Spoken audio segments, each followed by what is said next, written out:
African time on Tuesdays and Thursdays to be informed on policies, news, reports, events, and their effects on the Federal Capital Territory.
The essential skills for a thriving economy and a developing society are creativity, innovation, and critical thinking.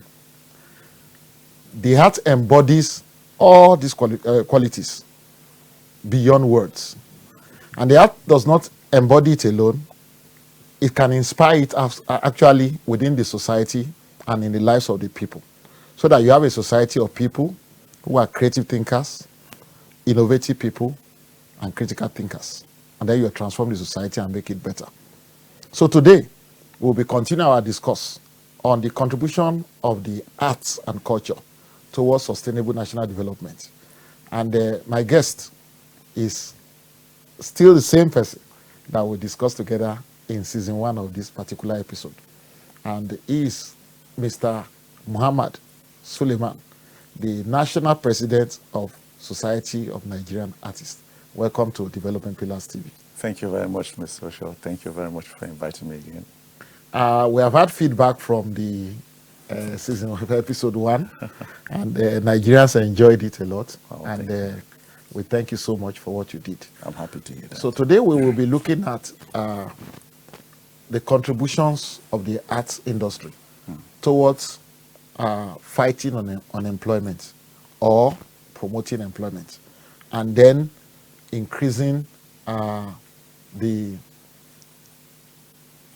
economic development of the individuals, individual artists and their families, and then the society communities that they come from.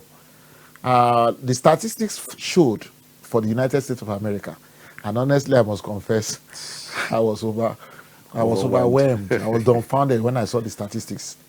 The art industry contributed 4.4% of the US GDP in 2021. And when you look at the 4.4%, you think that this is a small thing until you hear the amount. How much it is, yes. And the amount is $1.02 trillion. Now, our budget for 2024 is 26, Yes. 26 trillion. Yes, yes. Okay, so when you multiply $1.02 trillion to Naira, you're talking of our 7 years budget contribution Yes. from just one Yes. sector. Yes. So how are we doing in Nigeria with the arts industry? If you remember the last time I told you that even Met Museum alone, just one museum alone Yes, was one museum. contributing more than $230-something million into that economy. One injected it. museum? Yes, just one. And now in one city alone, you have like 3, 4, 5. You have like that, and in so many of You them. have this Smithsonian. Yes. You know, You're not even talking about the Art Museum of, say, Philadelphia. Where what it generates is just out of this world. Wow. But for us, here in Nigeria, I think we will have to have, like, say, 2 worries. The first side to worry about is, what have we learned from those people that are generating so much for their economies? And what steps are we taking? And what are our own projected, say, maybe areas of, say, revenue towards those areas? The big problem is we have not even, like, say, implanted, say, the spaces or the ideas, or to say you have not groomed a set for even going into that direction. As I'm speaking with you today, there's no National Gallery even in Nigeria. And all the museums that you see, all the galleries that you see are privately owned, galleries. Most. Yes. Now, the National Gallery, I would say with due respect today, has not been treated with, say, any kind of, say, form of, say, importance, like to look at them as something very vital no. to national history. Yes. And national development. As I'm speaking with you, they are still there at the Federal Secretariat. They don't have a gallery to their credit, and they are the National Gallery. They don't stand alone. They are not in a In Abuja, they are own. supposed to have one of the biggest edifices here for, say, a gallery, because it's a thing that if you don't see, you don't appreciate. People tend to say Nigerians don't value art. You're not presenting art to Nigerians. If you were presenting art to Nigerians, they would have been there appreciating it. It's like a thing that somebody said last time. He said, the school system took away from tradition what is traditionally traditional, and then they took it upon themselves and did nothing with it, and drove away those that were traditionally doing that into oblivion. For instance, earthen pots, all of this ceramics that you say, pottery. Yes, pottery. It was done locally and the rest. Like in Abuja here. Yes. Yeah. But then Kwali, the school system now brought in what they call the ceramics unit, the departments that offer, ceramics and all of that. And that traditional pottery system is missing completely from the local areas, except if you go to Oshafa, for instance. Yes. That's where you can see some elements of, say, locals doing it. But people are not doing it on a very large level. And then if you see brass works of Bida, for instance, these are, say, age-old historical things. But you don't find them, again, as a thing that is studied in schools for other people to learn and to improve on. So the fundamentals, the basics for most of these things are not even there yet. If you're trying to generate that kind of revenue, you must go back again. Almost start from the scratch. And appreciate the people that have been doing it, and then record, and then do most of the research work into producing that up. How do we go back to the scratch? Yeah, going back to the scratch now, you don't want to go back and say, let me look for that old woman that was doing it before. No. You now have professionals inside. You have professors, a lot of professors at the universities there. Lagos is trying. Lagos is a very wonderful example of how these things can move. But what you need to do is to engage particular specialists in this area and start immediate master classes. Okay. Because what you want to do is to inject into the system how to generate revenue. Yes. Now, you're not going over again to say, you want to produce this ceramic cup, like say you want to just start the generation of this, produce this, as in throwing it on the wheel. You want to do mass production. Mass production. And in mass producing this, you know, like on a very local level, you know, you have your POP and you have your mold inside there, and then you pour in the sleep. Yes. And then after some few seconds, you open it out, a few minutes, you open it up, and it's there existing. You must teach people how to actually take over markets to a stage that this is not anything difficult to do if the government will encourage it to happen. Okay. It can happen overnight. The brains are there already. Okay. You don't need anything. So all you need to do is to bring in the supply of the things that you make molds with, and to create environments for you also to take from the people. I mean, be an off-taker. The government must be off-taker. Off-takers. Make sure that what you have, if you remember in China back in the days, they wouldn't wear anything apart from that singlet, that T-shirt, Blue Diamond. Yes. They were patronizing what was theirs. And then everybody accepted it, and then they started exporting also. Until we begin to do this. Because this, you want to say that you might be competing with China, for instance. China is not fighting you into your face with this. And you have the whole of the African, markets. Ghana is there, Benin Republic, Senegal, even do West Africa. You will be so very better off. When you come to textiles again, you look at fabrics that people wear. If you can look at one other ways that these people were doing it, like if you look at the US, it's either Tommy Hilfiger, you have the Versace's and all of that. This is just about marketing, branding. It is a service economy. Yes. Here, you must just get productive. And in getting productive, you want to be identified with a signature tune. That's what happens in this business.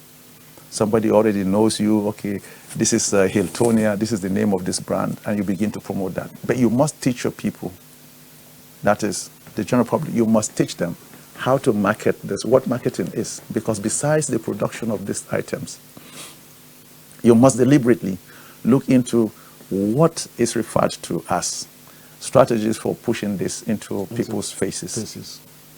So the National Festival for Arts and Culture, the NAFEST, that I see, Otumba Rushewe organized, he added some things to it. Teaching people skills, immediate skills on how to do so many of these things, which are the crafts and the rest.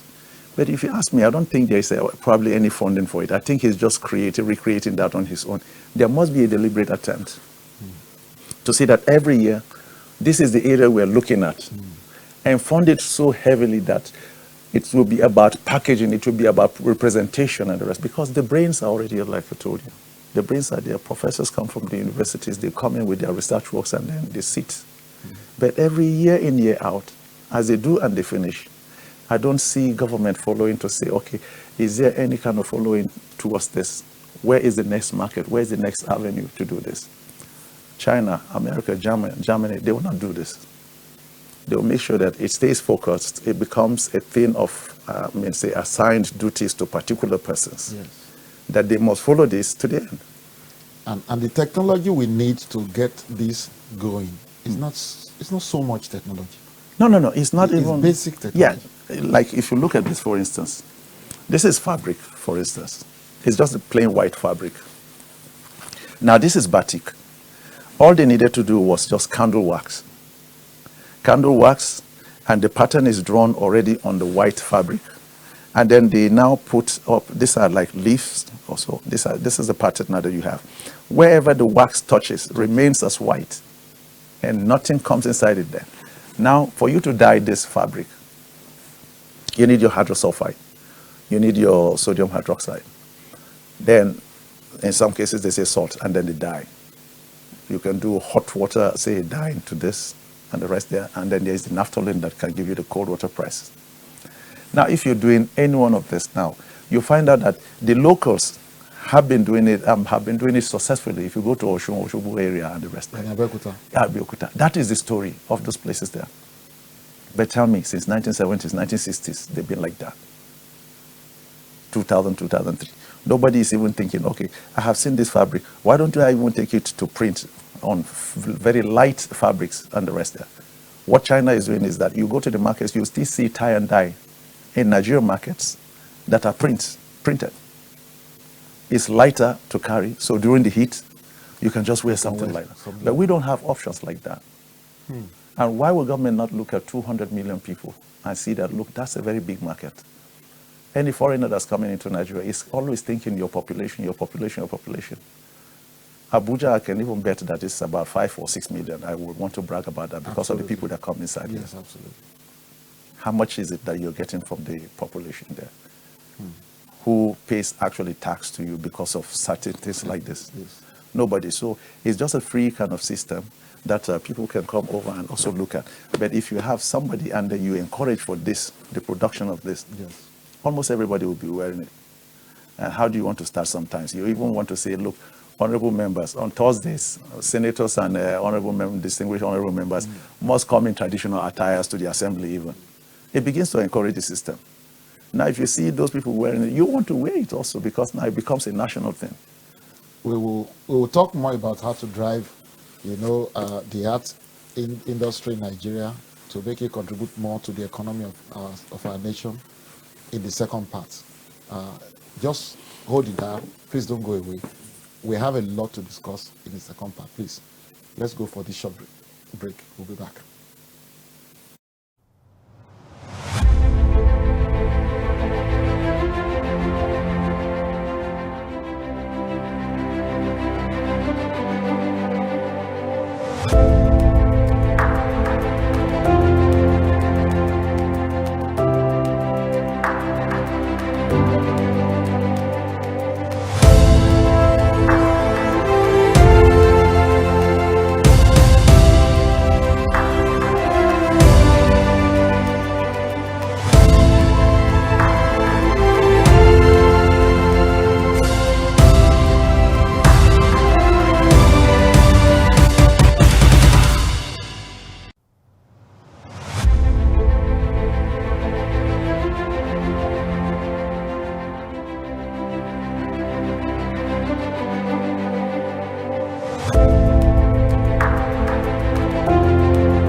Welcome back to Development Pillars Television. We are still talking on how we can use the arts industry to promote employment and to fight unemployment. And my guest, Mr. Muhammad Suleiman, had just dived into how we can begin to pluck the low-hanging fruits in the art industry. And he was talking about this, batik material. Now, just imagine in a country with unemployment rate of almost 40%, getting just 1 million of our youth to produce, 5 million of these in a year. That's thinking practical. Thinking practical. 5 million, just 5 million. So work out the mathematics. This is what we're going to do. We want 5 million. And you said target. And then assuming that we are selling, these 5 yards or 6 yards for 5,000. 5,000 times 1 million pieces. We're already adding to the GDP. Okay, so this is a challenge we are throwing out to governors out there who waste a lot of money on projects that are not producing any good results. You can start a batik industry in your state. And we are throwing challenges at the Ogun State and the Lagos State and Oyo State and Osun State and state in the Southwest. Another state that want to take the challenge and say, okay, I just want to produce batik for Nigeria, for West Africa, and for the world. Export to the world. And like Mohammed said, we can now say, okay, we are making batik that can be worn during dry season. That will be lighter materials, so you will not sweat a lot. And then we begin to also innovate and make the ones that we can wear during wet season. That will be thicker and you can it cheats you from code, and then we begin to make a law that our senators at the federal level and in all the 36 states of Nigeria have what they call Adire or Batik Day. A special day, yes. A special day for that's what they wear just to promote it. And then with time, when any ambassador comes to Nigeria, we produce this, present this as a gift.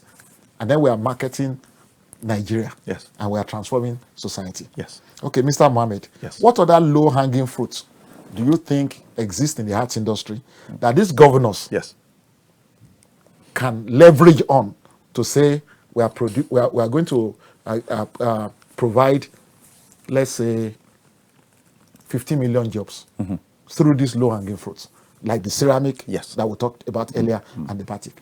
Okay, there are areas that first must be, taken into, say, consideration. For instance, like you must deliberately create master classes. And what is master classes? Like we're trying to put one up in Abuja now. I called Francis Duru, Patrick Otoro, and I said, look, we have a lot of teaming youths here who actually think that all to do will be music or go into movies and or dancing, shaking, bomb all over the place, all over TikTok. We will not take them off it.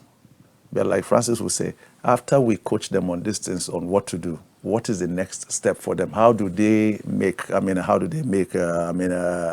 own income from all of this? From it. If you take a look at what happens around us, the problem that we actually have had in the past many years is that, and I said it here the last time I was here, that we wait for other, so to say, advanced nations to do something. Then we now say, okay, this is what we want to use now as, say, the model for going around. And if you go to those places, you discover that it's even Nigerians that are, proposing all of those things here. Now you have Nigerians right here. Nobody is asking them to do anything. Because you want to pick your rug for your house, you have to go out there. You have to pick anything for your car, you go out there. Now, I said the last time, I say, if you want to look at the art, it is very well, it's well in order to say, we're bringing in like so number of keke napep. I said it the last time. Yes, that we can remodel them and make sure that they don't come with the body. Yes. They just come as the flatbeds. With engine. And the engines. We do the rest. And a state can say, look, I'm bringing just 100 or 1,000. And I'm putting up competitions for my own, the state indigents. For bodybuilding. Bodybuilding. Let them come with innovative ideas. Whoever wins, this is what he gets. And it is annual. Trust me, that by the time they begin to use Perspex, Perspex, this plastic glass that is around that they use for signboards, yes. To build the body, which is what you find in rural areas in China. In China. They just build their bodies by themselves. And when you enter, if it's a red body, if it's a red, whatever, you see, you go inside, you see some ambience, some kind of light inside. It's well lit from the sun outside. And you see that it's so cozy inside when you sit. Yes. Now you begin to tell them to, on their own, if you leave them even after 2 years, you'll be shocked at what they would be doing by themselves. Even those that will not enter the contest, for the contest themselves. They will build bodies that even China will see some kind of rivalry coming up. There's one thing about the Nigerian. If you just show him how to do something and you show him very well, and he perceives it, he gets the concept, I swear to God, you'll be shocked at what he does next. That is what happened in music. That is what happened in movies there, that you begin to see contenders. But you must deliberately bring in people from abroad or from here that are so very well known, proficient in this.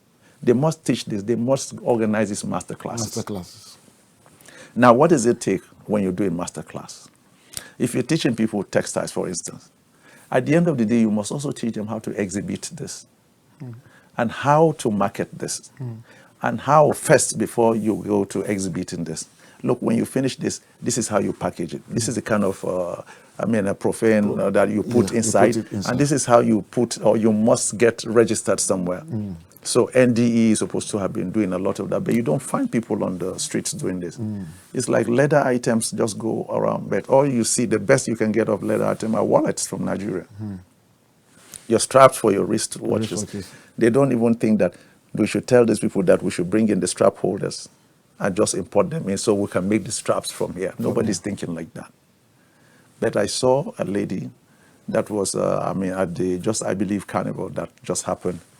She is doing so very well with her, leather items. The shoes she produced, she's been producing, honestly, will meet up any standard that you find anywhere. We must go to those very, very little areas that will catch up for us. There's something that I was saying the last time, because even the shoes that you wear, how very, unique are they to you as, say, the sandals that you put on every day? They must have a signature tune that says, this is Nigeria, this is Nigeria. But rebranding Nigeria means that you are doing a whole marketing strategy that puts on billboards everywhere. You see faces, even if you have to bring all of them, Nollywood guys, and put Richard Moffett, Damager, and everybody, and just put on the screens, promoting what is indigenous in Nigeria. We don't want to have, even if it's going to be a suit, nobody is stopping you from wearing the suit. Even if it's going to be a suit, you do it in Adira or you do it in KAFTAN, anything that you do, make sure that you're representing, especially those that we put as our lawmakers, governors, ministers. We don't want them, they can speak all the English they want to speak. They should speak it even like a white man, but your representation should be what is local to you. So that's one area.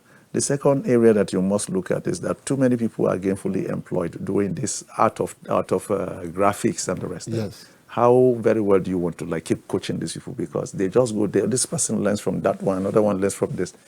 There are almost hundreds of thousands of them that are doing it by themselves. Have you institutionalized it?